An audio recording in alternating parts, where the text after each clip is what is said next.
Selamat siang teman-teman semua dan Ibu dosen yang terhormat. Pada kesempatan kali ini, saya Lamtiur Paranolis Kaban akan mempresentasikan mengenai isu obat sirup yang berisiko mengandung cemaran etilen glikol atau EG dan dietilen glikol atau DEG.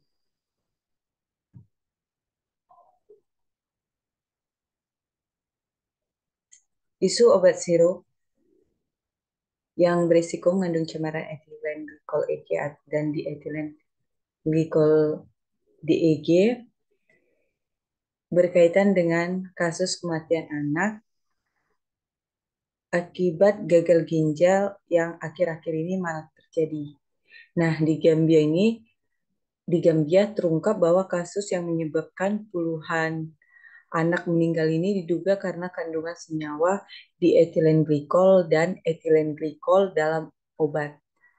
Nah, menurut profesor atau guru besar Fakultas Farmasi Universitas Pajajaran, dietilen glikol dan etilen glikol ini merupakan senyawa pelarut organik dengan rasa manis yang kerap disalahgunakan untuk pelarut obat. Masalahnya, dietilen glikol dan etilen glikol ini dia akan mengalami oksidasi oleh enzim. Senyawa ini mengalami oksidasi oleh enzim ketika masuk ke tubuh sehingga menjadi glikol aldehid. Kemudian kembali dioksidasi menjadi asam glikol oksalat dan kemudian membentuk lagi menjadi asam oksalat.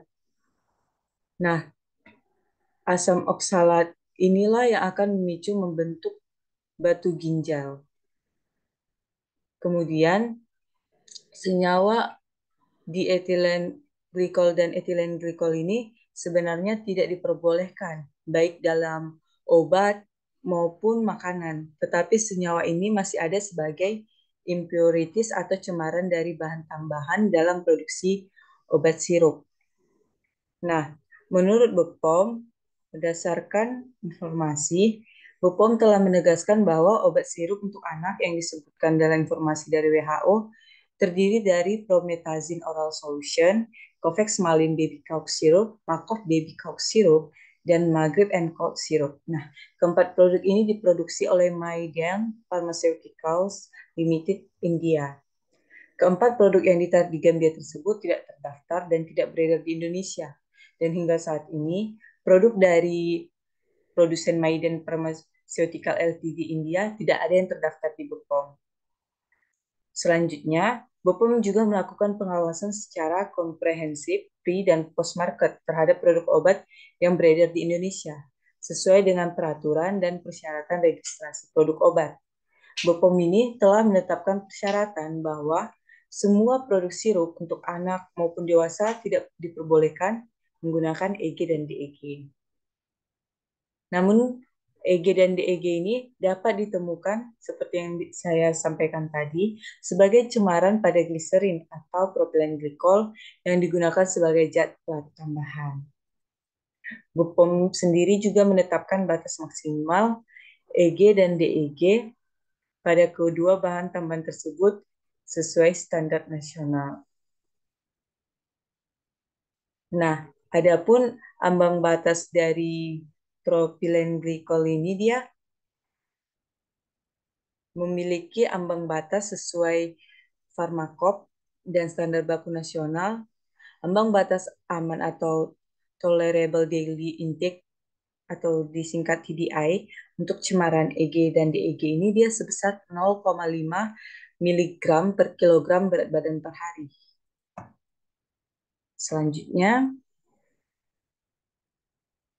Selanjutnya mengenai pengertian dari obat sirup sendiri.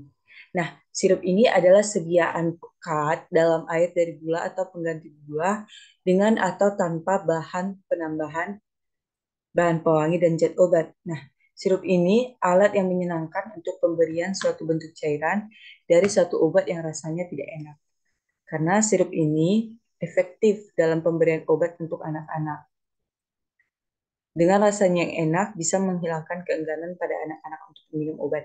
Karena kita ketahui sendiri, anak-anak cenderung mengalami kesulitan untuk mengkonsumsi obat karena telah membayangkan bahwa obat tersebut tentunya pahit dan sulit untuk diminum.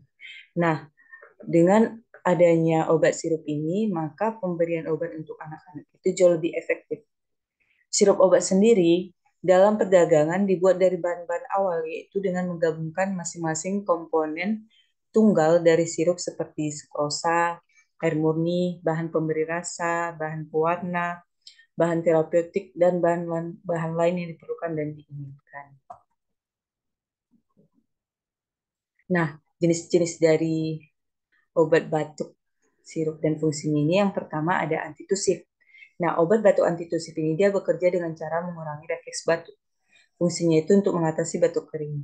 Nah, contoh dari obat batuk ini bernama dextrometorphan dan pocoldin. Jenis yang kedua itu ada ekspektoran. Nah, kalau ekspektoran ini, dia bekerja dengan melonggarkan saluran pernapasan kita, sehingga kita bisa mengeluarkan lendir atau dahak yang berlebihan. Fungsinya itu untuk mengatasi batuk berdahak. Contoh dari obat batuk ini, guaifenesin dan IPK Conha. Jenis yang ketiga, anhistamin. Nah, obat ini dia bekerja dengan mengurangi pelepasan histamin atau zat yang dikeluarkan tubuh saat terkena alergi atau infeksi. Sehingga fungsi dari obat batuk ini tentunya untuk obat batuk karena alergi. Contoh obatnya ini ialah brompeniramin dan chlorpheniramine. Yang keempat, dekongestan. Obat batuk ini bekerja dengan menyempitkan pembuluh darah di paru-paru dan hidung. Fungsinya itu untuk mengatasi batuk pilek atau batuk dan flu. Contohnya itu ada phenylephrine dan pseudoephedrine. Yang terakhir, obat batuk kombinasi. Nah, dari kata kombinasi itu berarti maknanya gabungan. Makanya beberapa obat batuk ini dia mengandung bahan aktif kombinasi antara antitusif, dekongestan, dan penghilang rasa sakit. Fungsi obat batuk ini umumnya untuk mengatasi batuk disertai gejala flu seperti tidak enak badan, hidung tersumbat, dan badan terasa nyeri. Berikut kandungan gizi di dalam obat batuk sirup. Ada sodium sebanyak 2 mg dengan kebutuhan harian 0,08%. Kemudian ada karbohidrat 76 gram dengan kebutuhan harian 25,33%. Dan ada zat besi dengan kebutuhan harian 0,17%. Nah, kandungan gizinya ini per 100 gram. Berikut komponen gizi dari sirup. Nah, obat sirup ini yang pertama komponen gizinya ialah karbohidrat. Karbohidrat ini adalah sumber energi utama untuk tubuh. Komposisinya itu terdiri dari unsur karbon, hidrogen, dan oksigen. Nah, karbohidrat ini dia biasanya dijadikan sebagai cadangan makanan, bahan bakar, dan materi pembangun energi makhluk hidup. Adapun jenis dari karbohidrat ini monosakarida yaitu glukosa, galaktosa, dan fruktosa seperti struktur yang terlihat pada slide. Kemudian yang kedua ada mineral. Mineral ini dia ada terdapat dua. Yang pertama zat besi atau ferrum, yang kedua ada sodium atau natrium.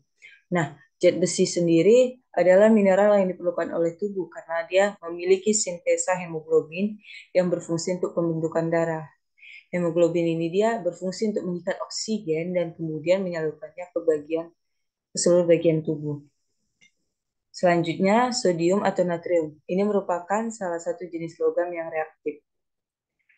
Secara alami ditemukan dalam bentuk garam. Salah satu bentuk yang paling umum itu natrium klorida atau disebut dengan garam meja.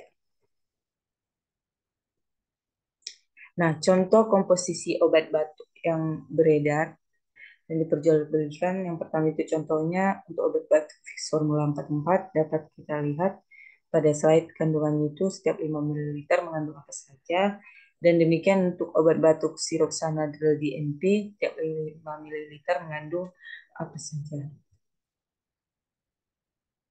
Nah, selanjutnya zat aditif di dalam obat batuk sirup ini. Yang pertama ada propilen glikol. Nah, propilen glikol ini dia sebagai penstabil vitamin dan sebagai kosolven yang larut dalam air. Dan propilen glikol ini telah digunakan lebih dari 50 tahun. Sebagai aditif farmasi, propilen glikol ini aman untuk digunakan, namun untuk populasi anak-anak dapat menyebabkan toksisitas. Nah, yang kedua ada etanol. Etanol ini salah satu zat kimia pelarut yang biasanya digunakan dalam campuran sirup. Disebut dengan etil alkohol atau alkohol murni. Maka fungsi etanol ini pada sirup sebagai zat pelarut atau pencampurnya.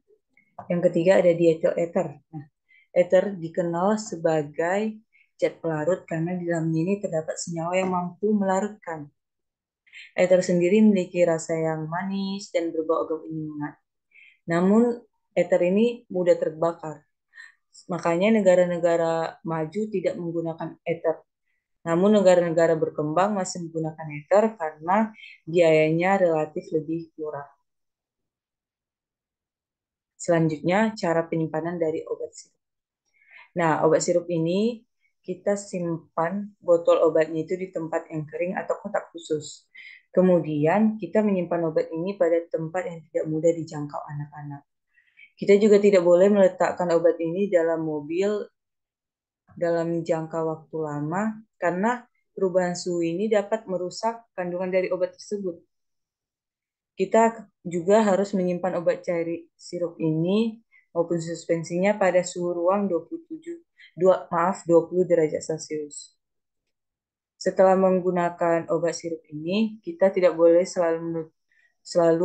kita tidak boleh lupa selalu menutup rapat botol sirup agar udara tidak masuk karena yang masuk ini bisa membawa bakteri dari luar yang biasa tumbuh dalam media air. Yang terakhir, hindari obat sirup ini dari paparan sinar matahari atau cahaya secara langsung. Karena biasanya botol sirup ini sudah didesain kedap cahaya dengan warna botol yang gelap dan coklat tua.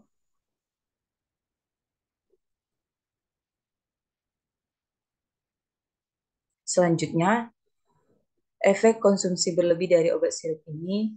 Yang pertama, kandungan zat kimia dalam obat batuk ini dia dapat mempengaruhi sistem pencernaan kita, sehingga membuat tekstur feses kita itu menjadi keras dan terjadilah sembelit.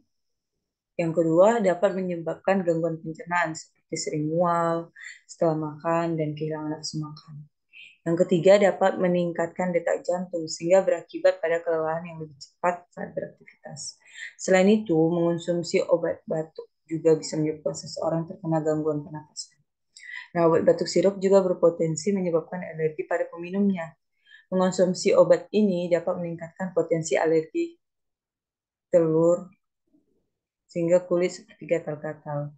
Jadi saat mengonsumsi obat terlebih dahulu kita itu membaca komposisinya karena terkadang ada orang yang alergi dengan beberapa kandungan dari komposisi obat sirup tersebut. Dan kita juga harus teliti untuk membaca efek samping dari setiap obat sirup. Jadi beda obat sirupnya, misalnya obat batuk flu ini berefek samping seperti ini atau obat batuk berdahak berefek samping seperti ini. Jadi kita harus terlebih dahulu untuk cekatan membaca informasi dari obat tersebut. Nah, terakhir kesimpulan dari isu obat sirup yang beredar mengandung etilen glikol dan dietilen glikol ini ialah berdasarkan hasil pengawasan rutin BPOM yang dilakukan secara berkesinambungan, sirup obat yang beredar saat ini masih memenuhi persyaratan keamanan, khasiat, dan mutu. Terkait dengan sirup obat, BPOM ini telah melakukan tindakan regulasi berbasis risiko berupa penelusuran sirup obat yang terdaftar dan beredar di Indonesia, seperti pelaksanaan sampling dan pengujian secara bertahap terhadap sirup obat yang diduga mengandung cemaran EG dan DEG. Nah, hasil uji cemaran EG tersebut juga belum dapat mendukung kesimpulan bahwa penggunaan sirup obat tersebut memiliki keterkaitan dengan kejadian gagal ginjal akut.